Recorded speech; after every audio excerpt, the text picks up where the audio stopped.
The sixth chakra, or third eye, has as its core principle judgment. There are a myriad of psychic and precognitive attributes commonly associated with the third eye, chief among which is the notion of a spiritual gateway of sorts. And it's also connected with intuition, visualization, and imagination. What I'm concerned with at this time is not so much the psychic function of this chakra, but, as with all the previous analyses, the behavioural aspects linked with the chakra. In this case, judgment is the key issue. Balance is, as always, the idea, the yin and the yang. So, to outline the positive and the negative aspects of judgment, we have on one side the overactive or extreme yang of judgment, which is being overly judgmental, and on the other side, the underactive or extreme yin of judgment, which is a lack of discernment. Starting with the overactive yang, what is the problem with the overactive yang? Being judgmental. So, what really does this entail? Well, in basic terms, sitting on a horse so high that you need a parachute just to get off the thing. It is the inability to separate the understandable from the inexcusable, and more generally, cherry-picking the flawed aspects of a person's character and ignoring the rest. The self-righteous moral crusader who expects perfection from imperfect beings. They love to use shame as a weapon. In some cases, this is just a get-out-of-jail-free card when they're losing an argument, and they'll try and shame you into submission with unfounded accusations, completely unrelated to the subject at hand.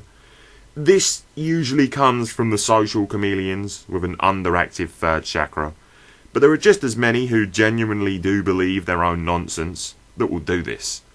The type who is oblivious to their own shortcomings. Typically, this type of behaviour comes from social toddlers. The social toddler seems to undervalue their own agency, meaning they don't feel that they should be held responsible for their own bad behaviour. While at the same time, they'll selectively place others on a pedestal of moral perfection and then tear them down as soon as they slip up. In other words, they have low standards for their own behaviour and high standards for the behaviour of others. Now this goes to the whole never hit a woman meme.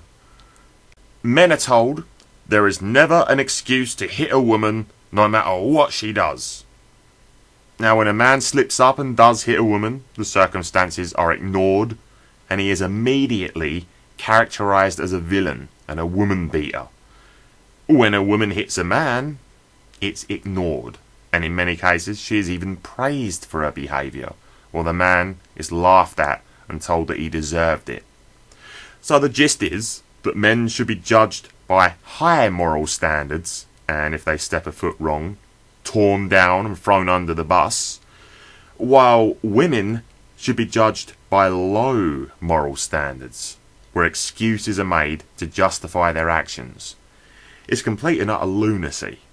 So selective judgment is a massive problem because it removes the middle ground and it separates things into extreme black and white categories.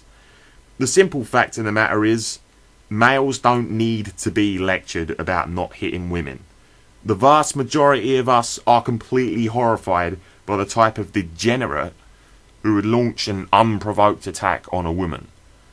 This type of creature, the type of creature that would do this, is the exception, not the rule.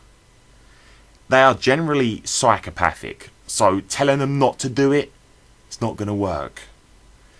Now, as for those who act in self-defence against a woman, to lump these men into the same category as the psychopaths who initiate violence out of the clear blue sky is unfathomable.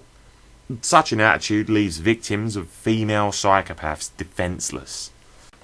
To give you an example of a male victim of domestic violence, I'll read you an account from a book that addresses this subject called Venus the Dark Side.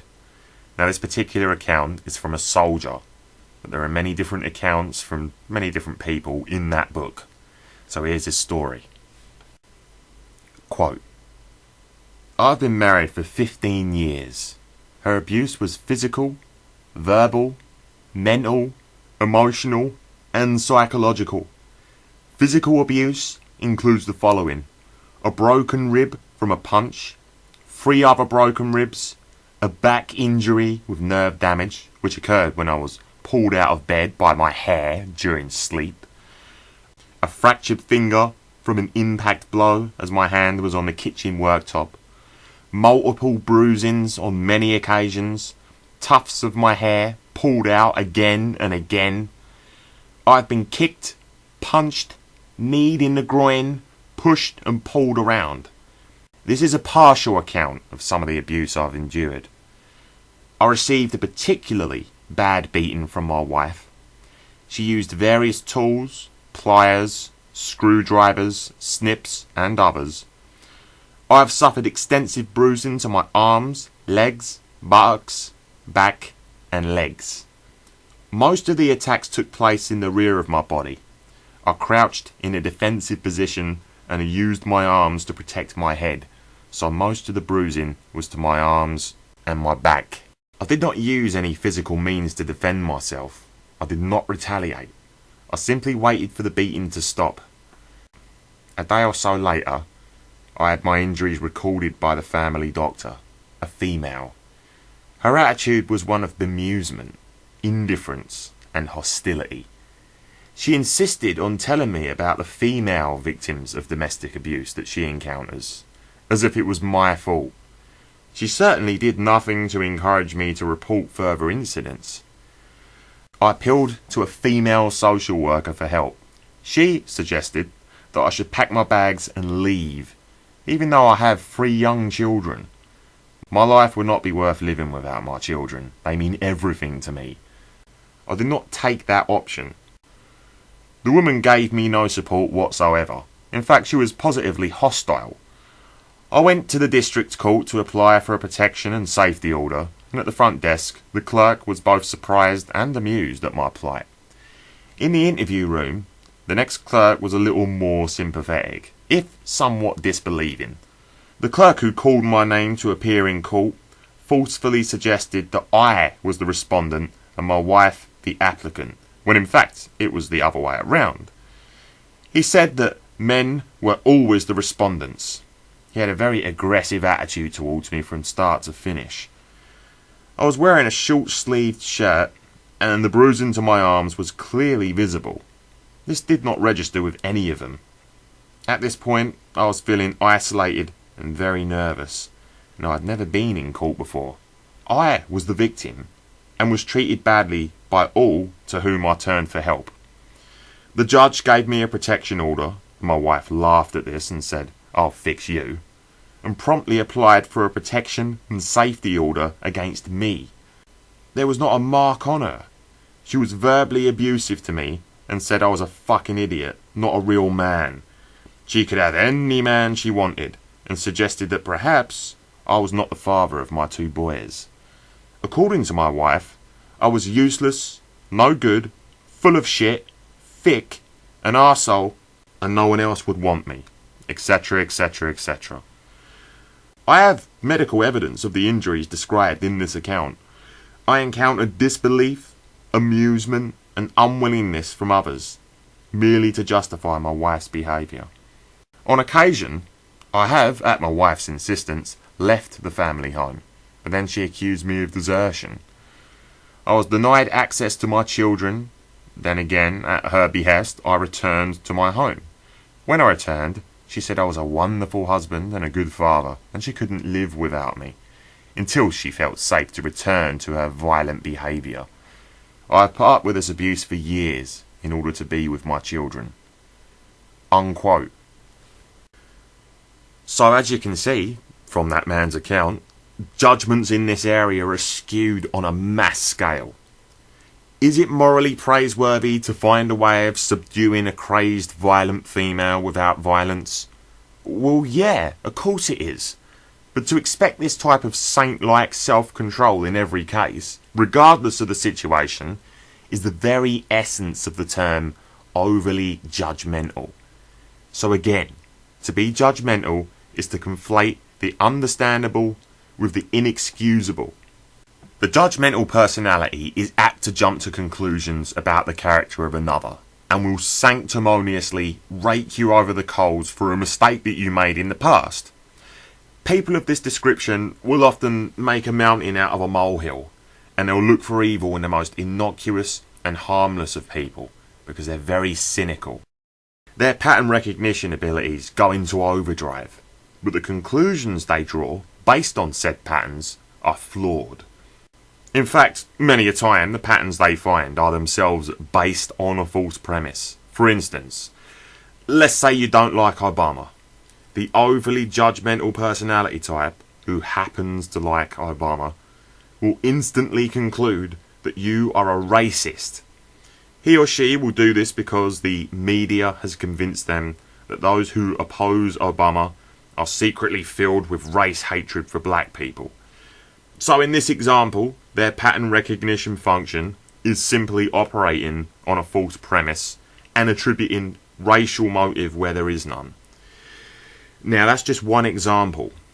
Ultimately, the judgmental don't have their own ideology, but every ideology has the judgmental. They are the type most likely to believe false allegations about another. In cases such as rape accusation, they will instantly declare the accused guilty, and anyone who defends the accused by saying something like innocent until proven guilty, they will label a victim blamer. The bias insanity of the overly judgmental personality type often knows no bounds. This mentality leads to lynch mob style vigilante beatdowns and even murders in some cases. This type of frenzied sociopathic neurosis quickly spreads among groups of people, particularly when the accusation is lurid, disgusting and vile, such as an accusation of paedophilia. The more sensational and perverse the accusation is, the more people's capacity for rational thought flies out the window, only to be replaced by groupthink. Such is the insanity of these personality types that any action or inaction on the part of the accused is misconstrued as evidence of his guilt. Now, if you believe the stories, this exact same mentality was prevalent during the Salem witch trials, when an accused witch was thrown into the water. If the alleged witch drowned, she was pronounced human, but if she survived, she was deemed a witch and put to death. Any foible, minor eccentricity or blemish, such as a mole on the skin or a penchant for unorthodox behaviour, could be taken as evidence that she was a witch. Now, to be fair, some might argue that much of the witch-burning tales are grossly exaggerated revisionist history. Whether or not this is the case, though, is beside the point. The point is the mentality. In this day and age, someone can be deemed a paedophile simply for being eccentric or a loner. Once someone has been branded with the label paedophile or child molester, it is a stigma that they'll carry for the rest of their life, regardless of whether or not they are exonerated. People will repeat slogans such as "there's no smoke without fire," which is complete nonsense, and they'll use this as an excuse to declare people guilty. People of this nature are also very petty. As I previously mentioned, they tend to scoff at the notion of innocent until proven guilty, but let's say the accused is found guilty. These individuals will gloat about it and act as if one person being found guilty is somehow proof that innocent until proven guilty is wrong, and that everyone accused is therefore guilty without question. They will revel in the details with palpable glee, just waiting to rub it in the faces of anyone who didn't jump on the guilty bandwagon, meaning that they actually want the accused to be guilty. They won't admit this, but their behaviour makes it obvious. That is the overactive or the yang extreme of the sixth chakra. So what about the underactive, the extreme yin? Well, these are the type of people who are far too willing to overlook bad behaviour and tolerate evil. The key issue with this class of individual is lack of discernment, which doesn't necessarily equate to not judging people enough, although it can, but more so an inability to evaluate situations and apply reasonable measures. What I mean by that is the inability to recognise patterns in both their own behaviour and in the behaviour of others, and make a rational assessment as to whether that behaviour is acceptable, be it for moral reasons or for practical common sense reasons. In short, it is the type of person who makes the same mistakes over and over again. There are two primary reasons for this. It is because either A, they lack the intelligence to recognise that one pattern of behaviour logically leads to a certain outcome in most cases, or B, they are in denial and they refuse to recognise that one pattern of behaviour logically leads to a certain outcome in most cases. They are the most likely of all people to spend all of their money on lottery tickets, thinking that this time they'll win for sure. These people also tend to pursue the same type of partner over and over again in relationships, and then wonder why the results are always the same. In many cases, an individual of this nature will surround his or herself with disreputable, shady characters. People who lie, cheat and steal as casually and as often as you eat, drink and sleep. They'll tell themselves that deep down these people are good, and they'll repeat slogans and mantras such as, "Who am I to judge?" This is a misunderstood biblical notion, stemming from the Christ quote, "Judge not, lest ye be judged." See, what people that throw this line around fail to recognise is that verse, the verse that quote is taken from, is entirely a reference to hypocrisy, not judgment alone. Matthew chapter 7 verses 1 to 5. Quote, "Judge not, lest ye be judged. For in the same way you judge others, you will be judged, and the measure that you use will be measured to you. Why do you look at the speck of sawdust in your brother's eye and pay no attention to the plank in your own eye? How can you say to your brother, 'Let me take the speck out of your eye,' when all the time there is a plank in your own eye? You hypocrite! First, take the plank out of your own eye, and then you will see clearly to remove the speck from your brother's eye." Unquote. As you can see, this is about hypocrisy. In fact, in this same chapter, Christ goes on to say regarding false prophets, quote, "By their fruit you will recognise them." Unquote. That is the key to balancing your sixth chakra. It's about discernment. To know someone by their fruits is to discern whether or not they have a good or a bad character. The out of balance yin of the sixth chakra has trouble in this area. They are the type most likely to go looking for good in the worst of people, while ignoring or taking for granted the good that is right in front of their faces. It goes back to what I said about people always pursuing the same type of person in relationships, and then wondering why the results are always the same. It's the woman who goes for the player and then complains that he cheats, or the man who has a saviour complex and wants to rescue the helpless princess from the castle, meaning that he pursues women that are victims. What he fails to recognise is that by pursuing victims, he will be victimised. Those with a victim mentality are almost invariably petty tyrants who hide behind their victimology and then use it as a weapon to be tyrannical. The underactive or yin pole of the sixth chakra and the overactive yang pole can both be characterised by the term imperceptive. The yang looks for darkness in the light, while the yin looks for light in the darkness. Neither perceives things how they actually are. The overactive yang finds patterns that are not there, but deems them to be there regardless. They have pareidolia. Whereas the underactive or the yin extreme fails to see patterns that are there, refusing to look. Your average pseudo-skeptic being an example of that. So one sees what is not there, while the other cannot see what is there. In any case, see is the pertinent word here, because you see with your eyes, which is why your sixth chakra is your third eye. The sixth chakra is all about pattern recognition and your ability to judge whether or not the patterns you're seeing have meaning. Now, you'll remember how I earlier discussed shadow projection and how one unconsciously projects their repressed qualities onto another.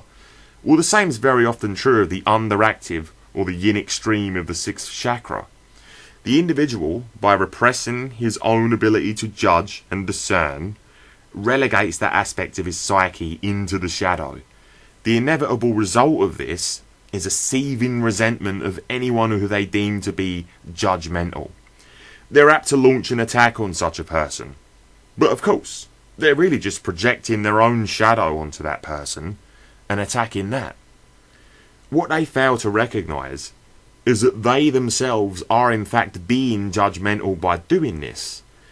These are the type of people who cast perpetrators as victims and victims as perpetrators. Let's say someone breaks into your house and you're forced into a situation where you end up shooting them. The shadow-possessed, overactive yin-type individual will vehemently attack you for this and self-righteously claim that you went too far. They will paint the attacker out to be an innocent victim of society just trying to feed his family, and then cry about how wrong and unjust it is for people to judge that person. Yet at the same time, they will call for the head of the man who defended himself on a silver platter, judging him as some kind of evil overlord who just wants to run around shooting people. They will often demand that the person should be thrown in jail or even lynched, and remain completely oblivious to their own hypocrisy. This, again, is because they are governed by their shadow self. So, that is one of the inherent dangers of an underactive sixth chakra. In extreme cases like that, the only difference between the extreme yin and yang poles is that one consciously judges, while the other unconsciously judges. The overactive yang is the most likely to accuse people of being government shills, Zionists, Jesuits, reptilians, or whatever he or she deems to be his or her enemy. That is not to suggest that there are no shills and agents on the internet. There are plenty. But the overactive yang judges everyone that he or she disagrees with as such. The underactive yin is the most likely of all to claim that there are no shills and no agents, labelling people who say otherwise paranoid and delusional. So, that about sums up the extreme yin and yang poles of the sixth chakra, which means that we're at the last of all of them now, as we move on to the seventh chakra.